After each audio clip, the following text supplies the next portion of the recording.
Ito yung black stone na nakita ko. Tetestingin na natin. Ito mo yung tiles ha. Yan yung side ko, tiles yan.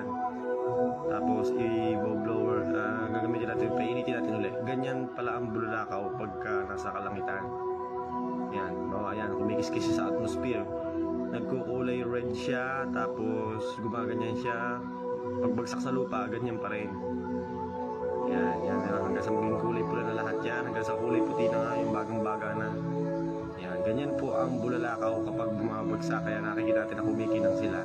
Ganyan, yan. Yan po yung sample ng mga bulalakaw pagka bumabagsak sa lupa. Yan, balik ulit siya sa original form.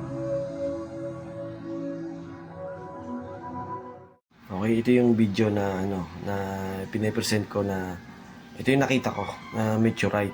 Meteorite na siya pagka nasa taas pa lang, asteroid pa lang 'yon. Pero pagka maliliit na meteorite, meteorite to. Ito yung kamukha niya, parang pang-sample ko lang, pinapakita. Pang-sample ko lang, ito yung kamukha niya pero hindi siya meteorite. Ito ang meteorite ito. Maitim na maitim at saka makintab siya pagka pinakikintab mo, parang diamond. Testing natin sa magnet. Ito ay magnet. Testingin muna natin yung hindi meteorite or ordinary stone. Yan o. Meron siya, mahina, kakaunti. Samantalang yung ating meteorite, ayan o, yan o. Magsungka. Yan o, pakihilain ko, dumikit na siya. Kahit dun sa dulo, magnetic yan o. Yan. Meron siyang metal content. Ay magsumi, nagdulo ko yung aking yan meron siyang metal content. Yan. Kaya nung tinesting ko siya kanina,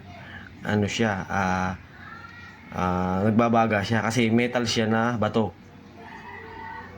Yan. Combination of stone and metal.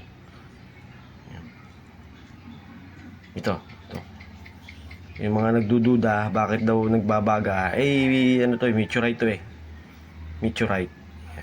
Pagdating sa taas, asteroid pa lang yung buo pa. Pagka bumagsak na sa lupa, asteroid na kung tawagin, meteorite na.